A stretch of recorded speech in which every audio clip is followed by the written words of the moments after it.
You know, Cowboy Nation, it's kind of like our O-line.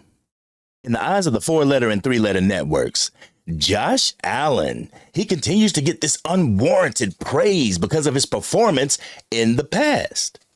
Josh Allen has gotten a pass because of his performance in 2020, where he led the Buffalo Bills to the AFC Championship only to get beat by Patrick Mahomes and the Kansas City Chiefs. But in the eyes of the 4-letter and 3-letter networks, he's still considered elite. He's even still considered elite when he's turning the ball over at such a high level yet again this year.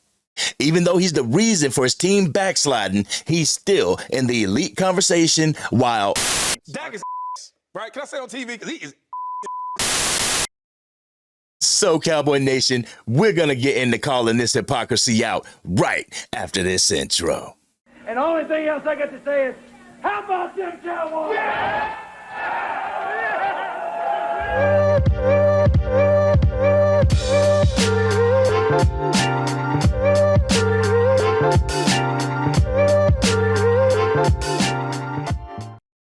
What's going on, Cowboys Nation and Angry Cowboy fans around the world? It's your boy, the Angry Cowboys Fan, here on YouTube, the place where you can catch my raw and uncut emotion about the Dallas Cowboys 24/7, 365, and as long as I'm alive, y'all know it's DC for life, baby. And if you're DC for life, won't you go ahead, hit that subscribe button, ladies and gentlemen, because guess what? Subscribing to the channel is free, and guess what else? You get to help the Angry Cowboy in achieving my goal, which is 2,000 subscribers. That's a small goal, but y'all can help me get to it. With that being said, let's get to this video. As most of y'all seen, Cowboy Nation, there was a segment on First Take where Stephen A. Smith, Kimberly Martin, Swagu, and Mad Dog Russo were talking about Josh Allen and his issue throwing interceptions and putting the ball in harm's way. I'll put the link to that video in the description.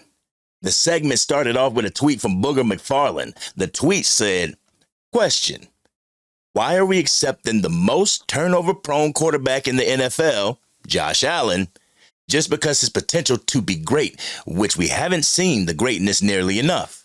Juxtapose that to Dak, who had 1 year of high turnovers and were ready to throw him to the curve. After seeing the highlights of the Bills game, you know what popped in my head, Cowboys Nation. I was thinking, I can't wait to see what the 4-letter and 3-letter networks do in this situation. An elite quarterback, struggling mid-season, throwing interceptions at a high clip. And I know if it were Dak Prescott, they would hold his butt to the fire. How are they going to approach this one? So let's first listen to what Kimberly Martin had to say and how Mad Dog Russo justified Josh Allen's bad play. And we're going to come back and unpack that raw and uncut. So let's go ahead, take a listen. Does Josh Allen deserve as much criticism as Dak Prescott? Yeah, because last year, the turnovers with Dak were a storyline, but it had not been a storyline throughout the bulk of his career. He had always protected the football. With Josh Allen, he has elite talent, make no mistake, but the roller coaster of Josh Allen, it makes you dizzy, because honestly, you don't know what you're going to get on any given Sunday, any given play, any given drive. He can be Superman, but he can also be the kryptonite for this team. And I think the way we talk about these quarterbacks, like we excuse the Josh Allen because the Josh Allen experience is a wild ride. Like we love it, except the lows. Like there's starting to be too many lows. I covered them last year. And he talked about the turnovers and the interceptions. And then this year, he's talking about how he's got to be better. And what are we still talking about? It's week 11. This is a team, not just a good football team, a team that we thought could win the Super Bowl. Right. And now you're questioning whether their window is closed, and it's in part due to the quarterback. Well, remember, Gabe Davis should have had that pass over the middle. That counted as an interception. And, of course, Cook fumbled on the first play of the game. Okay. So you got to be fair. It's not all his fault. But, we're not fair with Prescott. He makes a lot. It's not always his fault either, and we always kill him. But here's the thing I would say for Booger and anybody else. Has Prescott ever played a playoff game on the road like we saw with Allen 2 years ago in Kansas City? He has not. So until I see Prescott in a postseason. Tampa was impressive. They were 8-9. Okay, I'm just saying. They were 8-9. You asked how he played. She spoke about Josh Allen having elite talent, right? As an elite quarterback, don't you think one would be held to a higher standard than the other? Shouldn't the expectations be higher for the elite quarterback? Over and over and over, we heard that Dak Prescott was an average quarterback. Middle of the pack Dak, right? Y'all remember that? Mad Dog goes on to give his take and goes right to that tired excuse of Dak Prescott not going to an NFC Championship game. Mad Dog still rides the coattail off that 2020 season that hasn't been repeated by Josh Allen. Each attempt has landed him divisional and done, in the words of Richard Sherman. Where's Josh Allen's little playoff song, Richard? How long can one live off of past accomplishments? Statistically, Dak Prescott is a better quarterback than Josh Allen.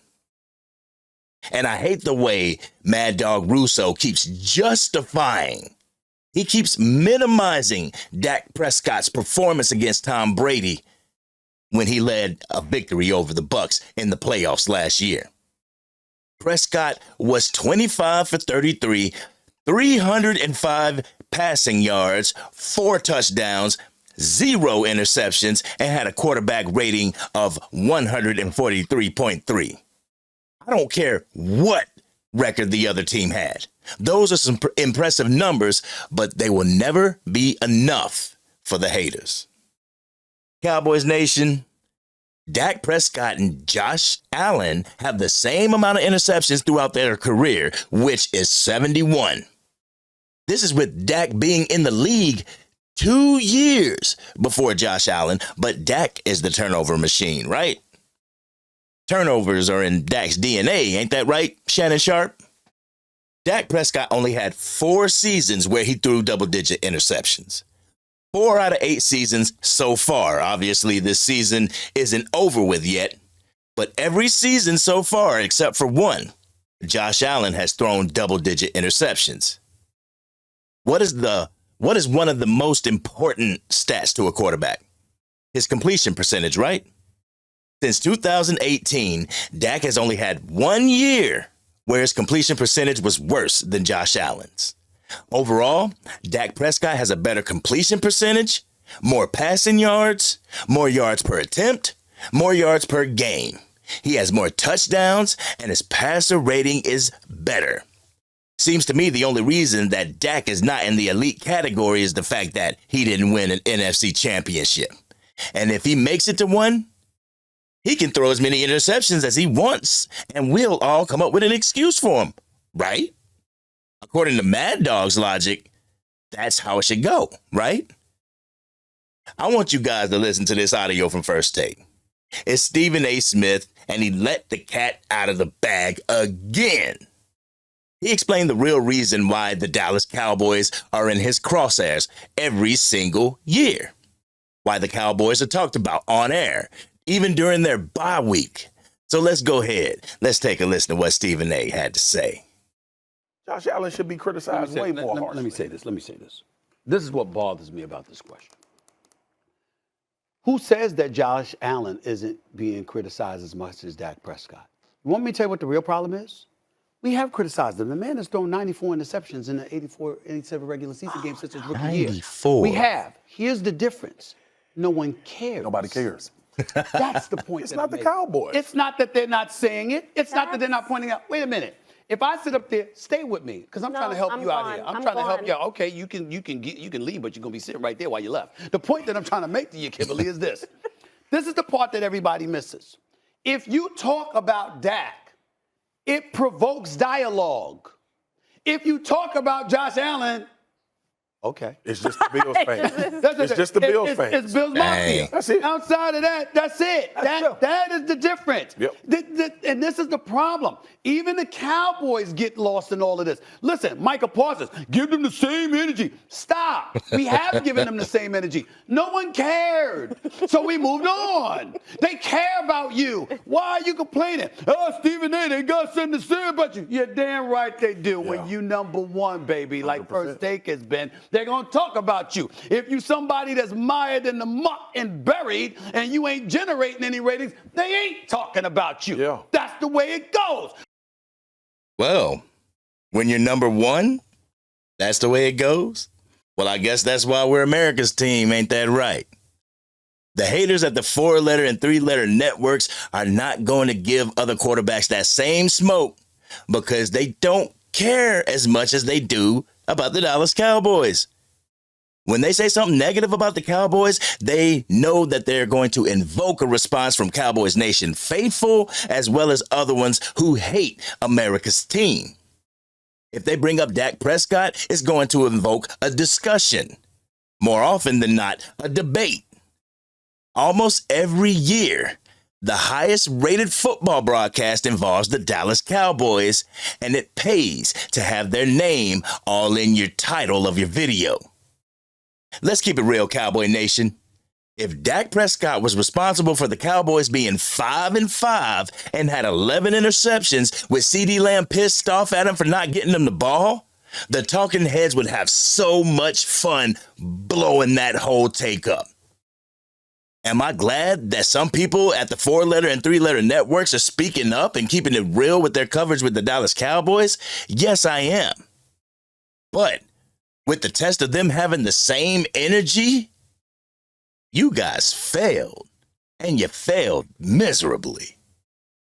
This has been your boy, the Angry Cowboys Fan. If you like the contents of this video, consider subscribing to the channel. Join the rest of us Angry Cowboys fans as we represent the Dallas Cowboys through the 2023 season and beyond. If you are DC for life, hit that subscribe button and join us as we call out the hypocrisy from the 4-letter and 3-letter networks when it arrives. Hit that bell so you don't miss any type of upload. Also, you guys see the ticker at the bottom of the screen. I'll be joining One Carolina as we stream live the Dallas Cowboys versus the Carolina Panthers game on Sunday at 1 p.m. Eastern. This will be my first time doing it, Angry Cowboys fans, and I'm hoping that you guys can stop by the live and say what's up. I mean, I know there's some other content creators who'll be having a live broadcast as we speak, but y'all come over and check your boy out. It's going to be fun. With that being said, this is your boy, the Angry Cowboys Fan, and I'm out.